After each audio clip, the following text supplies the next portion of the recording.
Behind the intricate tattoos, the rigid codes, and the unbending rituals, the Yakuza breeds a darker side. A world of ruthless assassins who do the syndicate's dirty work. These men don't just make threats, they follow through with deadly precision, eliminating anyone who stands in their way. And in this video, we'll be diving into the bloody trailing lives of the Yakuza.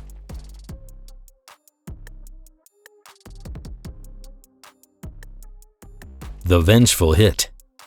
The bloodiest Yakuza war started, all because one man deemed himself the rightful head to the Yamaguchi-gumi, the largest Yakuza faction. Hence, he deemed himself the ultimate boss and began ordering the death of his former faction members. So how did this all begin? With the death of the godfather of godfathers, Kazuo Taoka, the Yamaguchi-gumi took a huge hit, and chaos was becoming the order of the day. Therefore, his wife Fumiko Taoka was chosen to fill the position of Komicho till a new male head was chosen. However, she wasn't the only one placed in position of power at this time. Two other people were given positions: Hiroshi Yamamoto and Masayisha Takanaka. Yamamoto was given the position of acting boss, while Takanaka was given the position of Wakagashira, the second in command. Things went well for the 3 years that filled the leadership vacuum, and everything was seemingly fine until the elders of the Yamaguchi-gumi decided it was time to select a new male Komicho. The runner-up candidates for the selection were none other than Yamamoto and Takanaka. After much consideration, the leaders decided to go for the younger candidate, Takanaka, over Yamamoto. Fumiko, who had been filling the position of Komicho for the past 3 years, also agreed with this decision. She believed the younger and more cool-headed Takanaka was the best fit for the role, even though he acted as Wakagashira to Yamamoto. This decision infuriated Yamamoto, as he believed that the position was automatically his. Therefore, he decided to throw a very huge tantrum. The first thing he did was rally part of the Yamaguchi-gumi members, and he kind of succeeded because about 3,000 members sided with him. With a lot of support, Yamamoto decided that there was no reason why he couldn't be a Komicho. So he split from the main clan and created his own Yakuza faction and named it Ichiwakai. Yamamoto didn't stop at being the new Komicho of the new faction, as he still bore a lot of resentment for his former faction. So he ordered the death of Yamaguchi-gumi's new Komicho, Takanaka. The hit was carried out on January 26, 1985, at the home of Takanaka's lover in Suita, Osaka. The targets of the hit were Takanaka, his Wakagashira, Katsumasa Nakayama, and another member of the clan. As the trio waited for the elevator, they were hit with a barrage of bullets, which ended their lives instantaneously. If you've made it this far, how about you consider subscribing to the channel and liking the video? It really helps us out and allows us to keep bringing you high-quality content about the Mafia world. Thanks, we appreciate you. The hit back. With the death of the newly elected Komicho, Yamaguchi-gumi didn't waste much time this round to select a new acting boss, Kazuo Nakanishi, and a Wakagashira, Yoshinori Watanabe. Yakanishi and Watanabe took their roles pretty seriously, and the first thing they did was strike back at the newly formed Ichiwakai. They ordered hits on Yamamoto and the other members who betrayed the clan. Yamamoto managed to survive, but he continued to live as a fugitive rat from there onwards. But that didn't stop him from ordering hits on the Yamaguchi-gumi. The war got so intense that the law enforcement agencies had to intervene to put a stop to the trail of bodies that were increasing on a daily basis.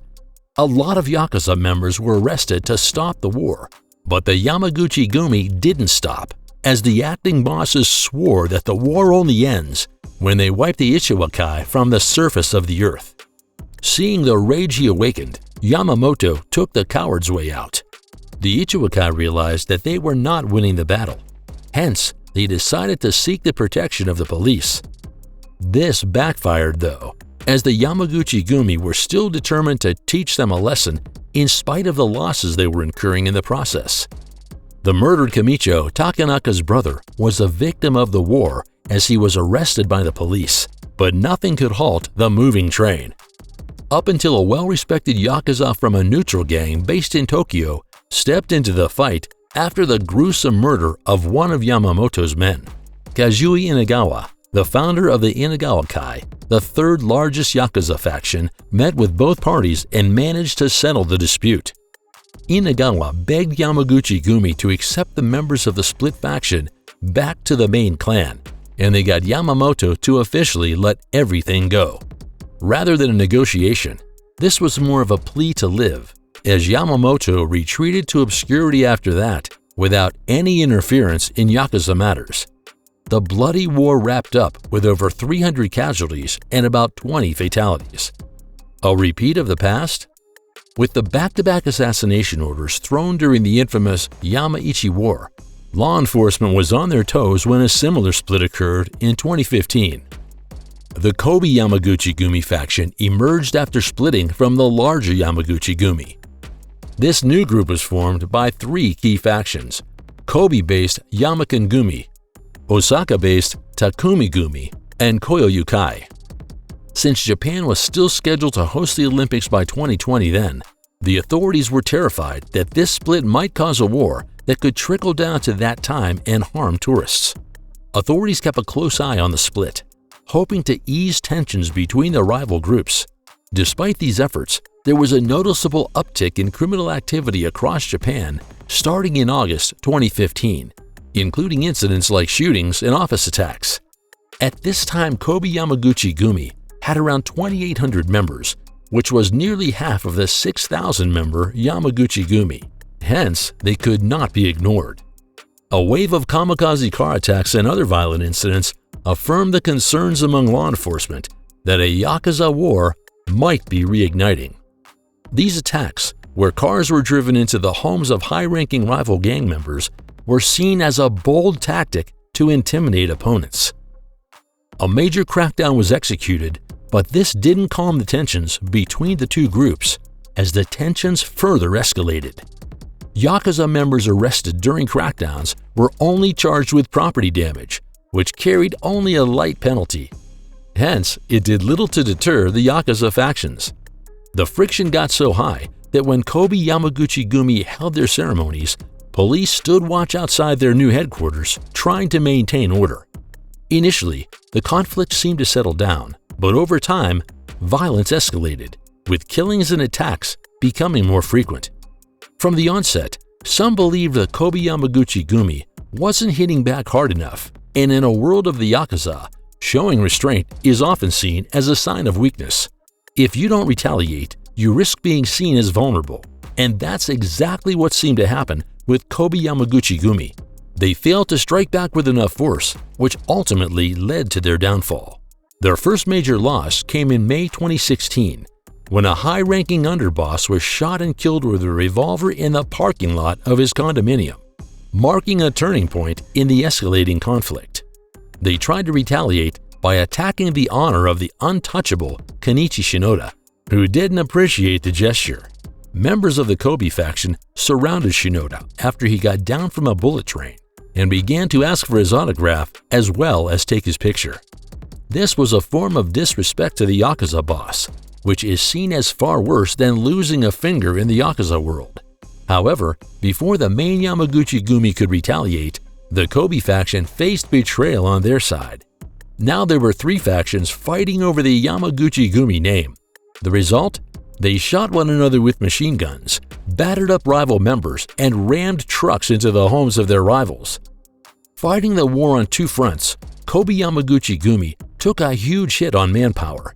It got so bad that one of their bosses acted like a hitman rather than ordering the hit.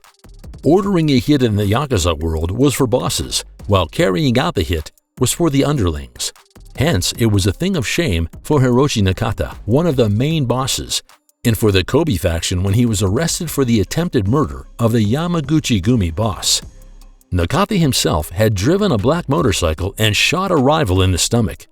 In an effort to save face, The Kobe faction tried to make someone else take the blame, but were unsuccessful. This marked not just the decline of the war, but that of the faction as well. For more dark stories of the underworld, subscribe to the channel and ring the notification bell to never miss an update.